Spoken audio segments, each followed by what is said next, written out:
Welcome to The Kingstonian, a podcast that profiles people who are passionate about what they do for a living, what organization they belong to, or the community they are a part of. Here is your host, Dave Cunningham. Thank you, Steve. Hello, everyone, and welcome. Kingston has long been home to some outstanding guitar players, and today's guest is among the best known. Dave Barton fell in love with the instrument in grade 4, and that love has only grown stronger over the years. A self-professed guitar nerd, Dave has dedicated his life to making, teaching, and sharing music. He's performed in a wide range of genres, composed and arranged music, and is currently the co-leader of the Big Phat Horn Band here in Kingston, bringing bold and dynamic sounds to audiences. Beyond the stage, Dave has had a long and influential career in music education, inspiring countless students along the way. Whether he's playing, teaching, or creating, his passion for music shines through. Today, we'll explore his journey, his influences, and what continues to fuel his love for the guitar. This episode was recorded in March of 2025. Dave, welcome to the podcast. Well, thank you. About 5.5 years ago, you and I sat down in a studio on the campus station at Queen's and recorded a live music session. You played some music. We had a chat about the music and your career, but that conversation never made it to a podcast. So I thought I would rectify the situation and sit down with you and explore your career and your love of music in a bit more detail than we did in that particular show. So here we go. First question is, having been a musician for such a long time, I'd like to know how many guitars are in your collection? No, not very many. Not very many. That's a surprise. No. Well, it depends on, a non-guitarist might think I have a lot, but I don't have as many as some. I've got 3 electric guitars, 3 acoustic, 2 classicals, and 1 acoustic steel string. And at the moment, 3 basses, but one's going to get sold. I bought a real cheapie for teaching somewhere else to leave it somewhere else. So what's that? Under 10. Yeah, under 10. And there only 2 of them are really, really good ones. The rest are used bargains or parts casters, if you know what that means. I order necks and bodies and whack them together and go to Home Depot for the paint. So, they look fine. They're great. I've had compliments actually, and when I explain it, yeah, it's just the Home Depot stain and the rub-on poly. They go, what? So yeah, I'm a tinkerer in wood too. So now with the guitars that you actually have, do you use them for different purposes? Oh yes. Yeah. The 2 main that I use for jazz, one is an arch top. This one of the good ones was made for me by J.P. LaPlante, who is a Kingston luthier. I'm not sure if he's still working. He made an arch top, a Dave Barton signature arch top. He would get me to come over and play his instruments for his YouTube channel, and he would film me and record me demonstrating his latest guitars. So he called me one day and I came over and I didn't see any new ones sitting there. And he looked at me, and I can't do his accent. He has a wonderful Quebecois accent. He says, "David, I must make you a guitar." and he proposed a collaboration because he wanted to try some things that no one was ordering. And I had some very specific things I would like, so we collaborated on that, and it's a wonderful guitar. Having said that, it doesn't work for every gig, but the gigs it suits, it's perfect. Really amazing. If it's a louder gig or more of a modern rocky sound, I use a parts caster, a Frankentelli. and it's just a solid body electric with a good pickup in it. Yeah. Let's go back to the beginning. Grade 4. A buddy in school puts a guitar in your hands, and that was it. Yeah, Joey Van Conant, and the last I checked, he's still playing in country bands in town. Yeah, he brought. I had started taking piano lessons when I was 10. No, younger than that. I think I was only 6 or 7. And my parents saw that I had an ear.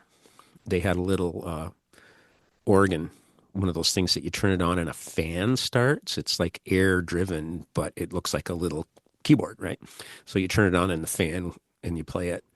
And I was picking out tunes from the radio, and mom was a music fan like crazy, and so was dad. Actually, they both really loved music.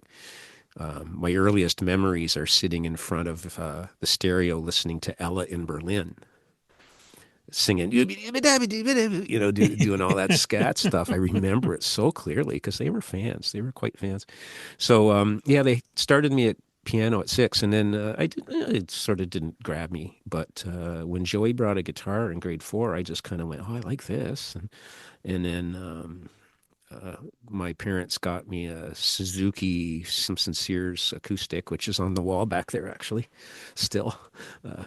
Terrible shape, but I kept it for sentimental reasons. Hmm. And then, yeah, over the years, I just got serious about it and did university music and taught high school music. And now I'm playing as much as I can and teaching some. And it was, I think every musician has to find the instrument that speaks to them the most.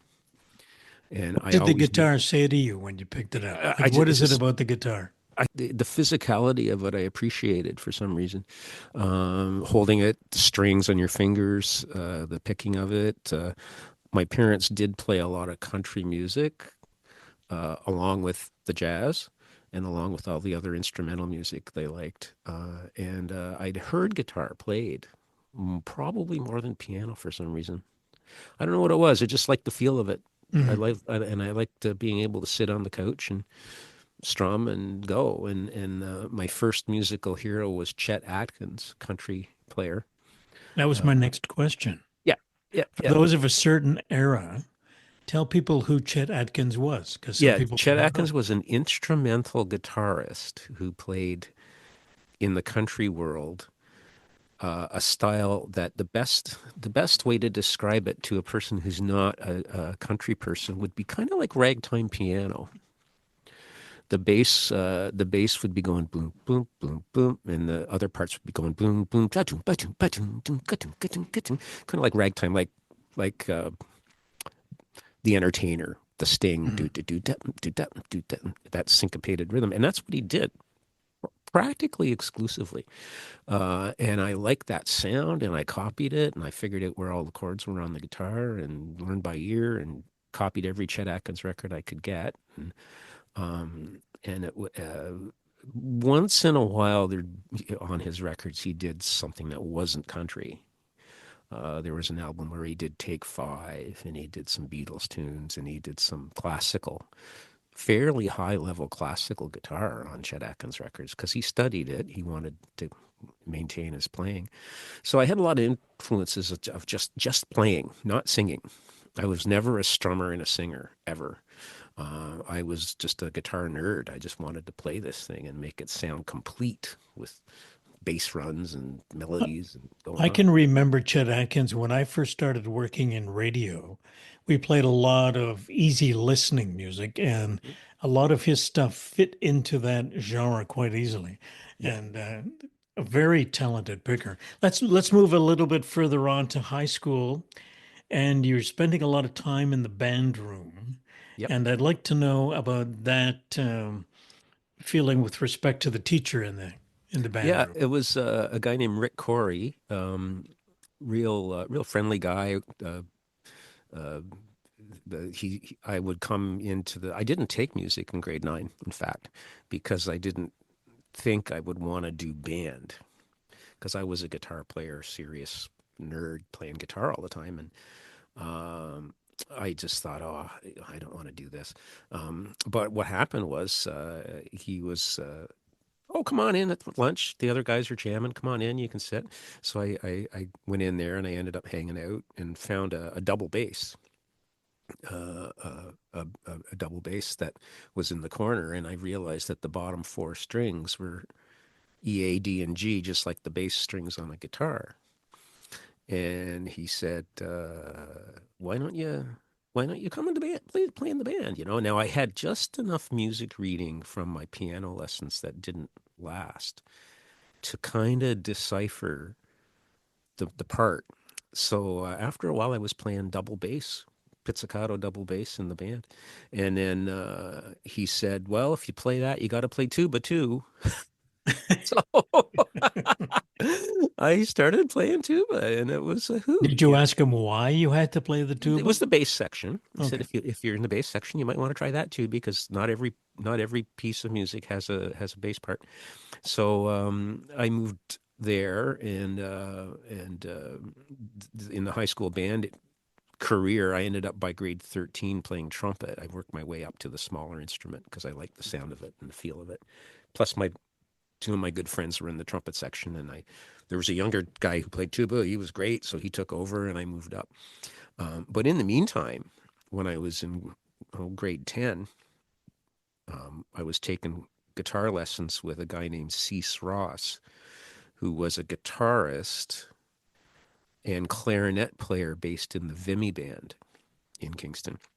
And he was teaching through a music school. So my parents were supportive. Well, you should get some guitar lessons. You want to get better. And Cease was a jazz guy and a country guy.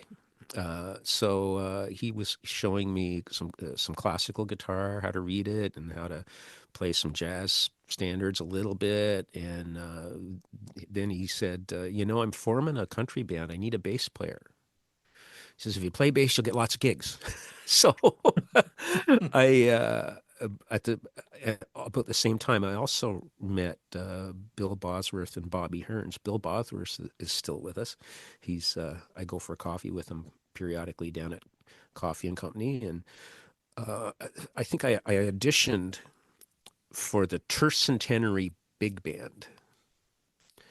This is 1973. Yeah, 1973, the Tercentenary Big Band was forming, and I wasn't playing anywhere yet, but I could play, and I thought I'd go and audition. So I went, and there was all these guys, older musicians from the big band era playing this music, and I kind of didn't know what to do, and so I played a little bit, but Bobby and Bill remembered me, and then I started the very first gig I did was on guitar when I was about 15, and the very second gig I did was on bass.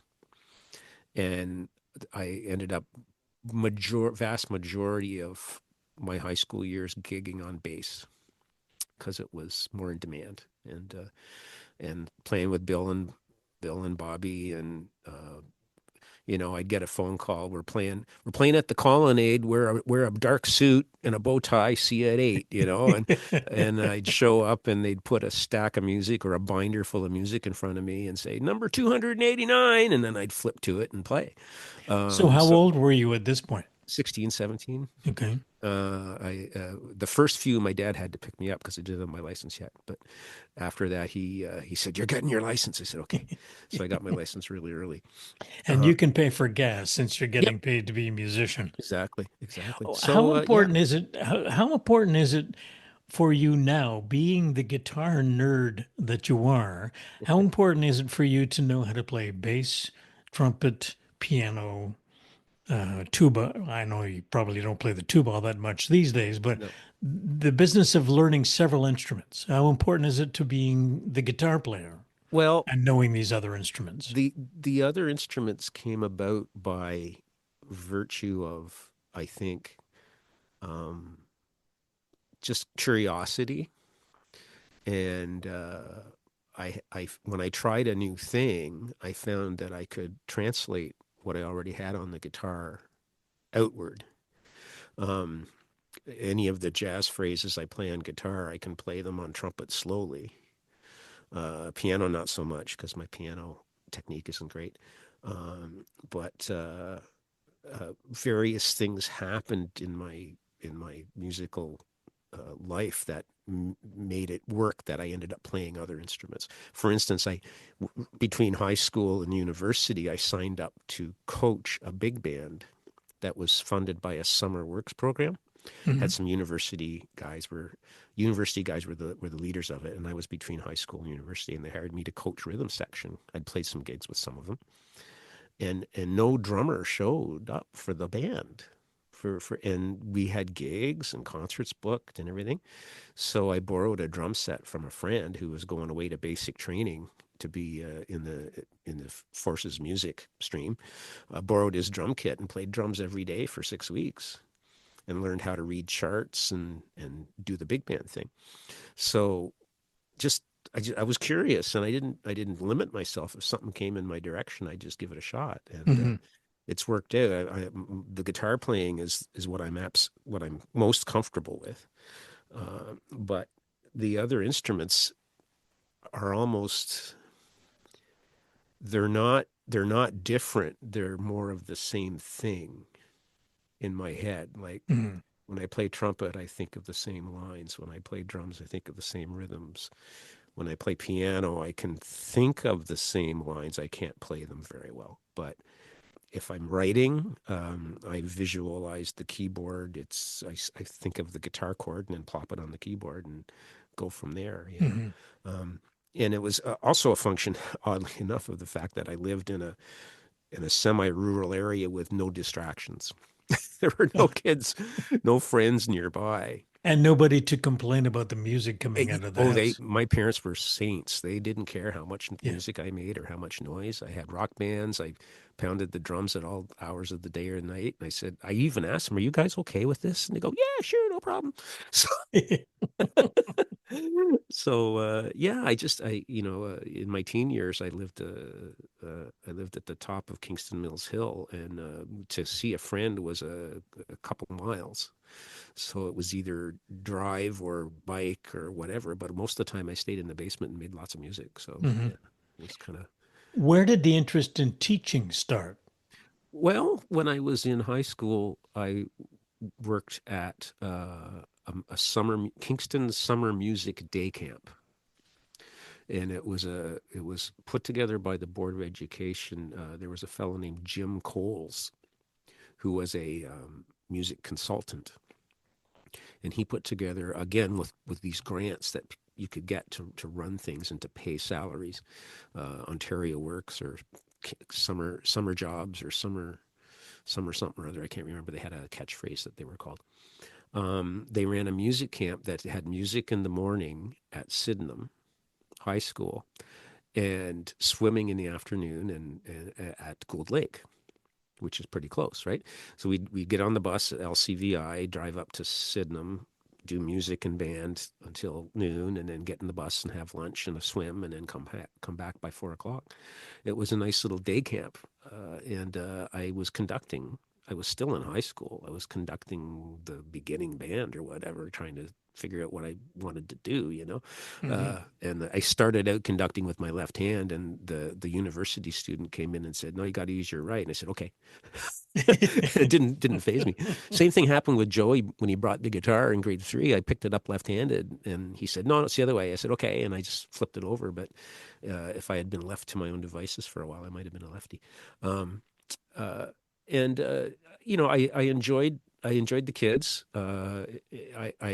It was a tough call because the other thing would have been to move to Toronto or Montreal and try and be a working musician, and it's a risk. It's a big risk, and I didn't Yeah. have quite the coming out of nowhere with not a lot of connections. I didn't really have the confidence to just do it. Now, over the years, I have been able to play with people from Toronto and Montreal through mostly through Greg Runyon's projects.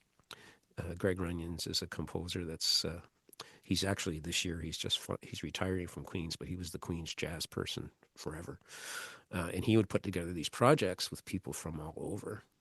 So I did get to play with the heavies, and I didn't feel too outclassed. You Hmm. know, my experience wasn't at their level, but my abilities were okay. Yeah. I there were some things lacking in my background, but I didn't mess up too much. I was able to keep up. So at the time, I just decided I'm going to teach. So the thing with teaching is once you get into it, it's really hard to leave it because it's the pension's good and it's I always enjoyed the kids. The kids were great.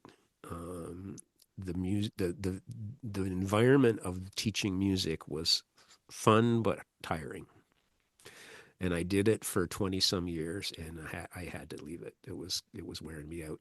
So I went out on a good note. I didn't start throwing erasers at the kids. But I encountered that when I was in high school. Long story. It wasn't Rick, We but all have memories of erasers flying around the yeah, classroom. Yep. yeah. And I mean, I had fun, and the kids had fun. I think I run into them, and they say they had a good time, but it was wearing down the you know well, I don't know what the phrase is, wearing down the reserves of energy. Mhm. Yeah. So I moved into guidance and special education and loved it. It was a whole different challenge to try and, help kids plan their careers and help kids negotiate learning disabilities and things. And it was a whole different bag, and I liked it. I ended up becoming a computer nerd for the guidance department, which I never expected. I just it just it, They made sense to me, and so for the last 5 or 6 years of my career, I was a guidance counselor and special ed person. Yeah, it was good. Now, is it possible to be a nerd in more than one thing? Maybe. You're a guitar nerd and a computer. Well, yeah, maybe. I like it's interesting. Like I was talking to Mike Castles. Mike Castles is a drummer in town who's very, very good, amazing player, who was the drummer in all of Greg Runyon's projects. He is a tech support at the Dance School of Music. That's what he does. And he also runs the recording studio there and does a lot of recording. And I was telling him the other day, and I was saying to him, if I had not if I one of the directions I could have gone would have been the technical side of music, because the gear appeals to me. I didn't follow it, and I don't have super high tech stuff in my basement, but I get it. I just Mhm. seem to get it. And in grade 8, I ran the 16 millimeter projector for movies in Glen Burnie East. So I was a tech nerd then, and so the technical thing was like, for instance, now. I mean, I try and play as much as I can, and there's not too many jazz gigs to be had, but I am playing periodically, regularly. You know, Mhm. I have a few things going on that are regular projects, but the other thing I'm doing is arranging, using software on the computer and printing out parts for live bands. I'm involved with the Big Phat Horn Band, and I am also now involved with the Limestone Jazz Collective, the big band. And I've discovered that is something. It's almost like a video game kick. Like, people sit and play video games, and because it's they get into it.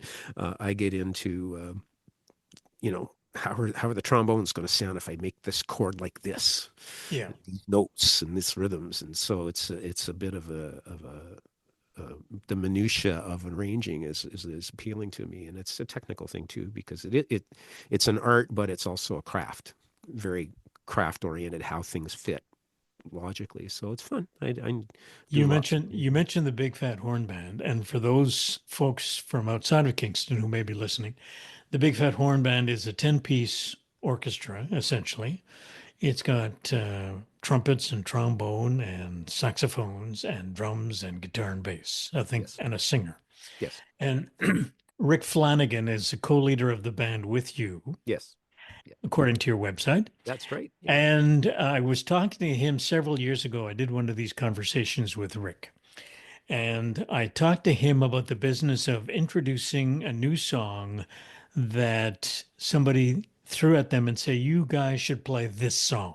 Hmm. And he said the process involved him going to the vocalist, who's Michael K. Myers, and Hmm. say, do you think you can sing this song? And Michael would say, yeah. And then he said he would go to you and say, okay, we need the charts for everybody in the band. Hmm. And you would sit down and put together the charts for not only the guitars, but all the other Yeah, instruments yeah, in the band as well. yeah. I find that amazing. But as you've already alluded to, it's something that you really get your head into when you sit down and do it. Yeah, yeah. It's very much a puzzle. You have all the musical instruments sort of in a row on the page, starting with the vocalist on top, and then all the horns, and then guitar and drums on the bottom, kind of all lined up in musical staves, and then you figure out who plays what. And the interesting thing about software now, I mean, the days when it was on paper were hard. I mean, I did start there, but uh, the the uh, software just takes the sweat out of the process because you can put the music in, decide who plays what notes, press a button, and hear if it's right away. It plays it back for you with sound. So that has really made arranging faster.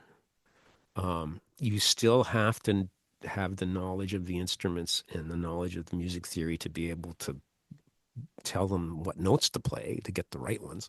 Yeah. But the dog work of creating parts and trying it and editing it is really cut down by software. There's freeware out there even that does a pretty good job, and there's multiple companies that make it. And I'm living on this software all the time, and it's a panic. It's great fun, you know. We last night at the Limestone Jazz Collective we played an original piece that I wrote that was originally it was going to be for a Greg Runyon's project. We were fortunate enough to I'm just going to try and find it here. I can play a little bit. We were fortunate enough to get in touch with John Abercrombie, the jazz guitar famous jazz guitarist who happened to live in northern New York, just across the river. So we were going to do a concert. So Greg says, write a tune for you and him. I went, what? Sure. This is like being asked to play hockey with Wayne Gretzky. Like, it's just like, wow, you know? So, okay. So I wrote it, and unfortunately it didn't work for whatever reason. I think he may have actually had some health problems by that time, and it didn't make it. But I reworked the piece, and last night was the first time I heard it played by real people, and it was okay. The software took care of all the right or wrong note issues and a few things that need to be changed, but not very much because the software helps. You can hear if you have the right note choice, which is nice. Yeah, yeah. There's a point while we're talking about technical stuff. Mm-hmm. In conversations I've had with other musicians, primarily singer-songwriters, Mm-hmm. who write songs and want to get them out there for whatever reason, right? And Right. it may not be because you're going to make $1 million with it, but it's an idea you have in your head and you just want to get it out there for somebody else to share it with. Right. And the whole business of getting stuff recorded has changed incredibly over the last several years, where Yes. you can do almost all of this at home. Yes. And you can get decent microphones and decent speakers and computers and software to put everything together literally. Mm-hmm. And that's something that you do a lot of in your home studio in the basement where you are now sitting. Yep. Mm-hmm. And let's have a little bit of a chat about how this has progressed. You talk about doing arranging on the computer, and you started off doing sheets on a piece of paper, Mm-hmm. but now it's mostly done on the computer. But the business of recording Right. in your home versus recording in a studio, Right. because you've done both. Yes. Yes. Interestingly enough, I started out in high school. There was one brand of tape recorder that had a little switch on the front that allowed you to blend sounds. You could play the bass part and then the next time play the guitar part, and it would play them both back at the same time. Now, this was before any of the purpose-built small studios that came out a little bit after that in the 80s. There were things based on cassette tapes, little mixers with a cassette tape in them that had 4 tracks of recording. This was just an old Telefunken reel-to-reel thing, and I started doing multi-tracks when I was still in high school, and then left it for quite a while, and then eventually ended up with a system that I could record on a computer. And it's the technology makes the physical process faster, easier, cheaper. It does not make better compositions. When MIDI, there's a technology called MIDI, musical instrument digital interface. When it came out, there were articles in the Musicians Union saying it was going to kill music. There would be nobody left playing. And sure enough, there was a glut of terrible music that came out. Because everybody with a computer could make these big orchestral things, right? And some of it was awful. And then the good people, the good people rose to the top, and then they ended up being working. Nowadays, anybody with a good computer and some extra funds to purchase, mics or a good interface can do what way more than the Beatles could. Mm-hmm. Way more than the Beatles could. They had 4-track machines at the beginning, and were bouncing between machines to add things and putting and now on a computer, I mean, I can do 8 tracks in at once. I'm not sure what the limit of tracks are. Maybe 32 tracks on my software. But yeah, there are people that put out great music in their basement.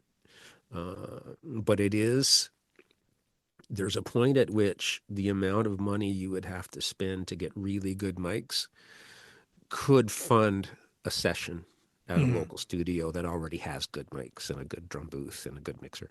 So, because microphones are the most expensive thing, I've been told. I don't have very good ones, so this one's only $100. But so that's what I've been told. Like, the microphone budget is the most for any basement studio. That's what you should spend the most money on.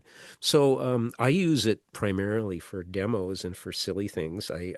If I'm releasing music to be listened to seriously, I spend a lot of time making it work, and I post it on Bandcamp. I've got a few releases on Bandcamp, some old ones and some new ones, and links to the ones that I've done with Greg Runyons. I'm on most of his. In fact, I think I'm on all of his recordings, and they were amazing. We had some amazing guests and amazing projects. But if for I did fall into the trap of doing these multi-track videos. And I tended to do more not originals. I don't know why. I think original music, I kind of, in my mind, thought that should be released solely as music, not as a video. And the videos, but the videos are fun, Dave. They are fun. Yeah. I spent time watching a bunch of them. And for those folks, we're going to put this in the liner notes and finish up by talking about where people can access some of your music. But on your Facebook page, there are several videos. Yeah. And they involve you playing all the instruments in a split screen kind of format, which I find really neat. Is that here you are playing the drums, playing the bass, playing the guitars, and once in a while singing until you find a vocalist. Oh, that was a bad choice, that one. I wanted to sing a Sting tune, and I tried it, and it was horrible. So I got Larry Stafford to sing it, and it sounded great. So I'm not singing anymore. Nope. I find that to be something interesting to watch, right? So it puts people in tune to who you are as a guitar player, and then it gives them the opportunity to then go and find the music that may be on Bandcamp or SoundCloud or where other. The other thing I wanted to talk about when we're talking about the technical side of music is the influence of AI. All right. Artificial intelligence and what role that plays, if any, in your music at this point. Nothing. None. Yeah. um, the Do you find it to be a threat?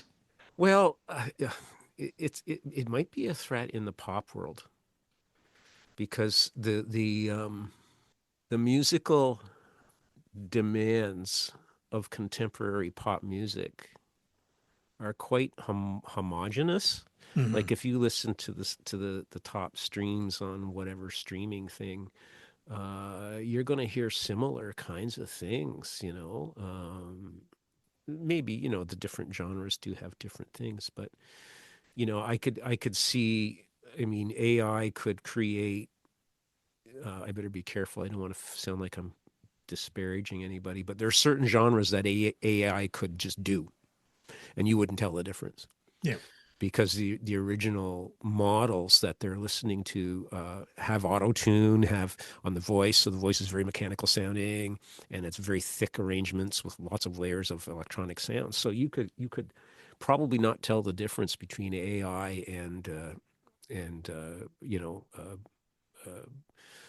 oh, I better not say any names. You'd better The not. number one most streamed Spotify tune by a Canadian artist, ex-Canadian.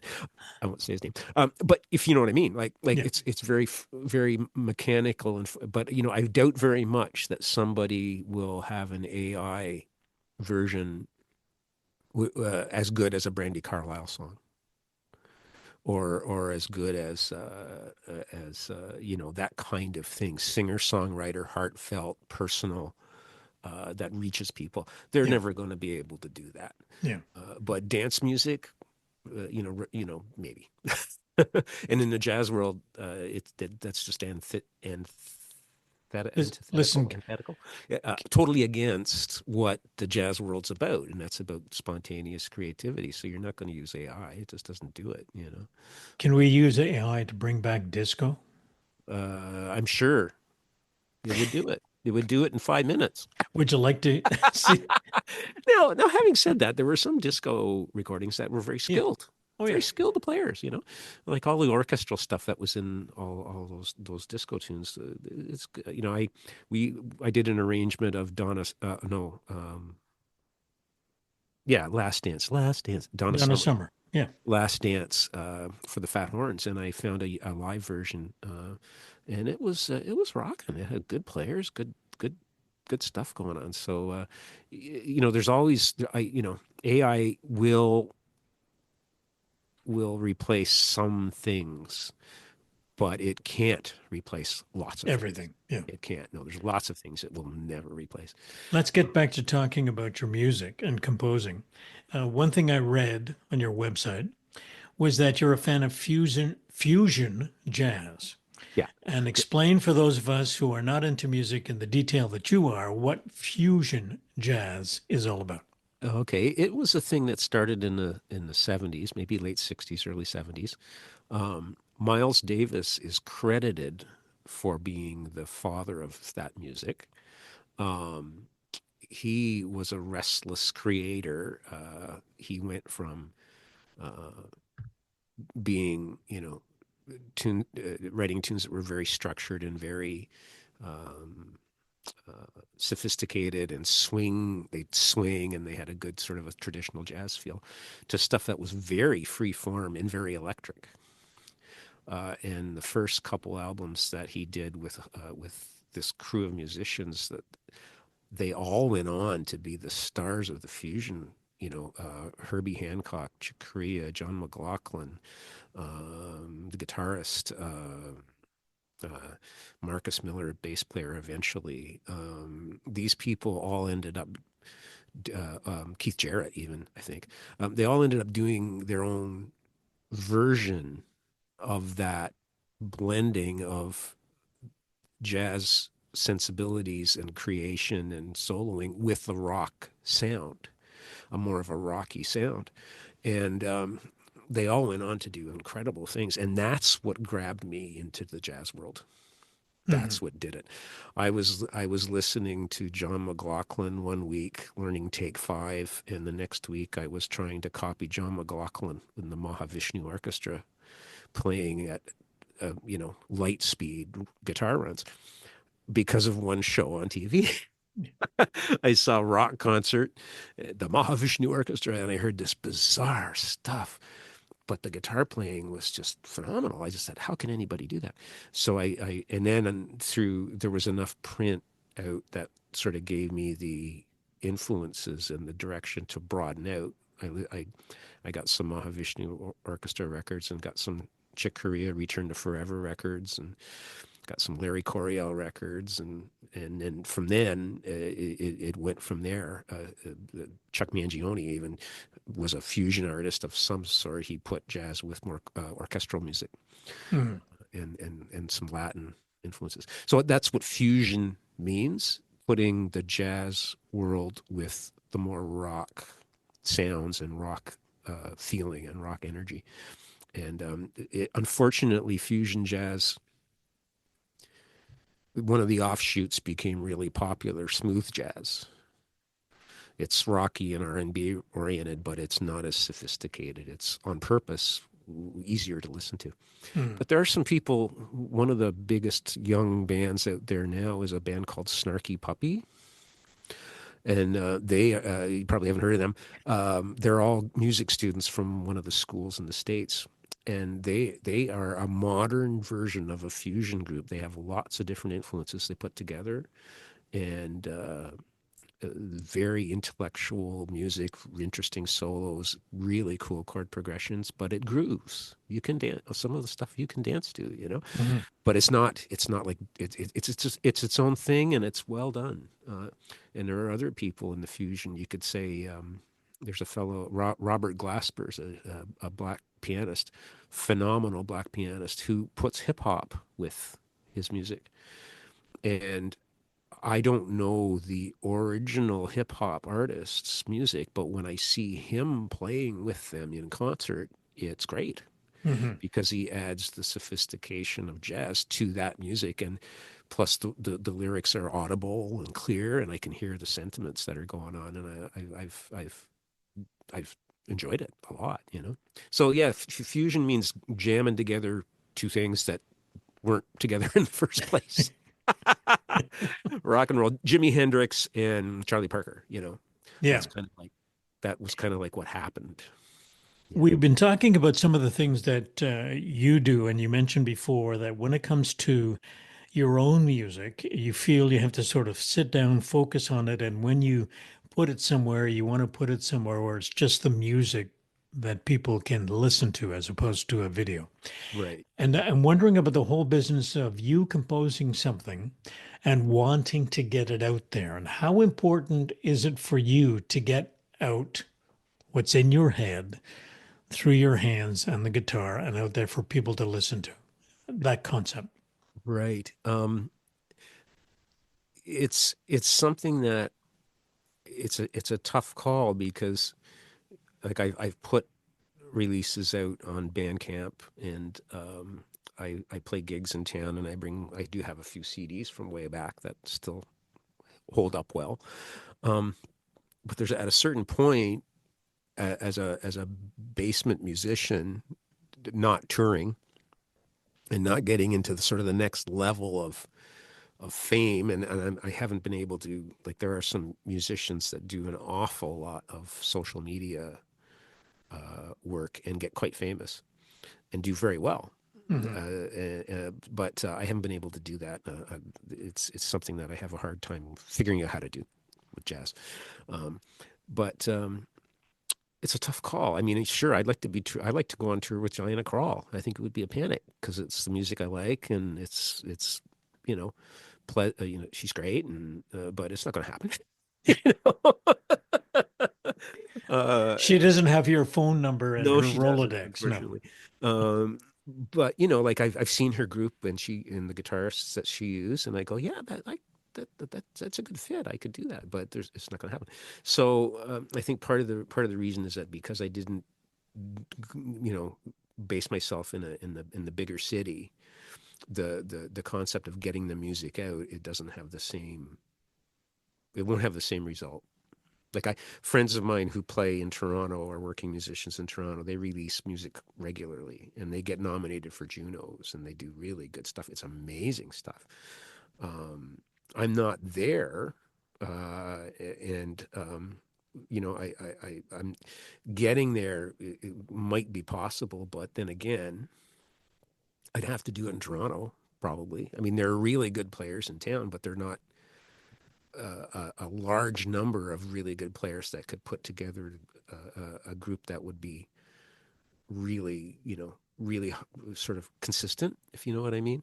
Yeah. That's like when Greg does a project, the band is, maybe 30% Kingstonian and 70% Torontonian, and we sound great, but but there are key chairs, if you will, that we don't have in town, and it's not. It's and the people are great. It's not a criticism of what we have, but it's just that when you're in a big city, the level is so much higher Hmm. because the competition is so much higher, and the influencers are there. You can go and hear world class people all the time, so you get better. You grow.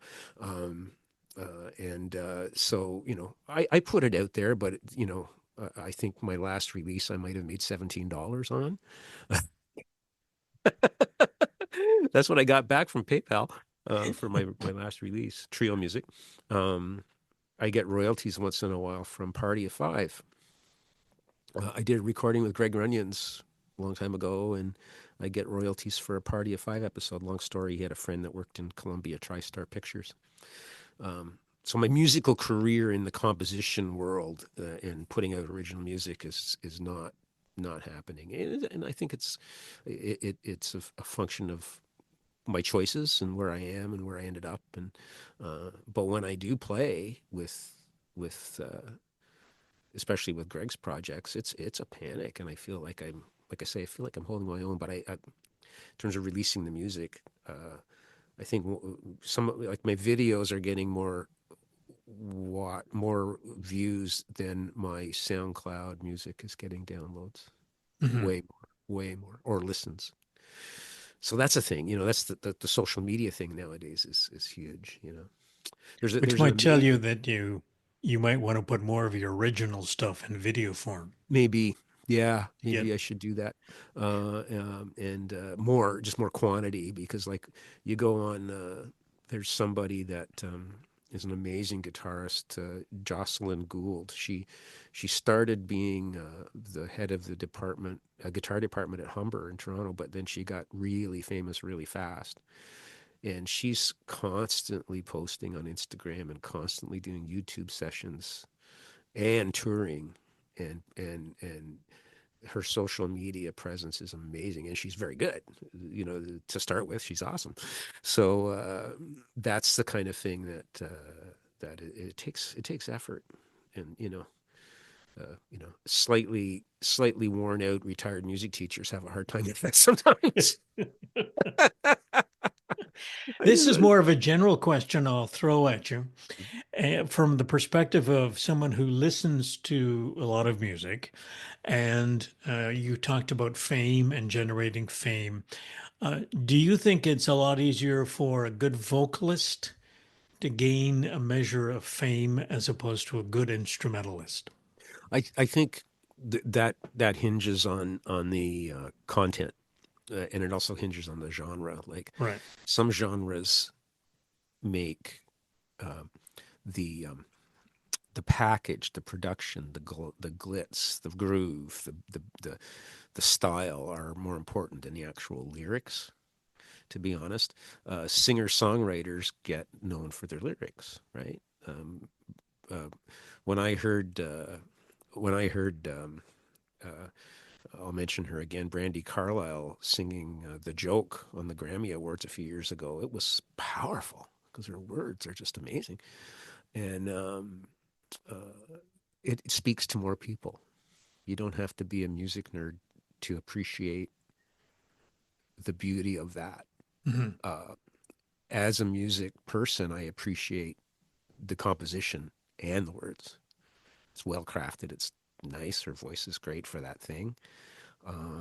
I appreciate it on different levels, but the average person can just hear the song and go, wow. And there's the hook, right? I have since become a Tragically Hip fan, and at first I wasn't, because the music didn't speak to me very much. It was well done for what it was, but it just wasn't where my ears were going. But then, unfortunately, the final concert, when it was played on CBC, I had the laptop open and I was looking at the words, and then I got it. I understood. What? Wow. I mean, that's why they had such devoted fans, and I missed that because I wasn't paying attention. I'm not a words person, unfortunately. But now, and plus I watched the documentary and I go, oh, okay, I get it now. I understand why they were so beloved. The lyrics were quirky and brilliant and expressive, and yeah. So I think singers, by virtue of that, have an edge on instrumentalists, because you're reaching people on a different level, in a different way. Before we wrap up, I think we should go back and tell folks exactly where they can find some of your music. Now, if they go to Bandcamp, just Google Dave Barton Bandcamp, and I've got 3 or 4 releases on there, I believe. And you're on SoundCloud as well, right? SoundCloud is I have a lot of music on SoundCloud. Some of it is demos for the big band music I write. Like, I'll produce the arrangement on the computer, make an audio version of it, and post it there so people can go and hear the music before they play it, or if they want to play it, they'll hear what it's sort of get a preview, because it's easy to post there rather than send a big audio file. My YouTube channel is named, I'll spell it out because it's a funny thing. It's DAVEYJAZZ1, Davey Jazz 1, all lowercase. And if you go on Davey Jazz 1 on YouTube, there's my YouTube channel, and I don't know how many videos. I've got a lot of them. Man, I'm looking at them here. Well, listen, we're going to run out of time here on the show, so I want to thank you very much. And for the contacts for your music, what I'll do is I'll put them in the liner notes of the podcast so people can visit your site and get your music. And I really appreciate you taking the time to talk to us, and all the best going forward, and have fun in the basement. Oh, I will. I'm coming out to play with the Phat Horns. We play the last Saturday of every month at the RCHA, and we've been doing it for 12 years. I've seen and heard the band, and you guys are awesome. And I encourage everyone who visits Kingston, and if you happen to be here at the end of a month, save your Saturday for the RCHA Club to see the Big Phat Horn Band. Awesome. All right. Thanks very much, Dave. Oh, you're welcome. Take care. Our guest in this episode was Dave Barton. As mentioned, check out the liner notes for info on where you can check out his music online. To those of you who have taken the time to listen, thank you, and I'll be back soon with another conversation. This episode was recorded in March of 2025. The theme music for the podcast is Stace's Oasis, written and performed by Kingston musician Tim Aylesworth. If you have any questions, comments, or suggestions about any of the episodes, please send a note to the KingstonianPodcast@gmail.com. For details on upcoming guests, follow us on Facebook. The Kingstonian Podcast is hosted by Dave Cunningham and produced in Kingston, Ontario, Canada.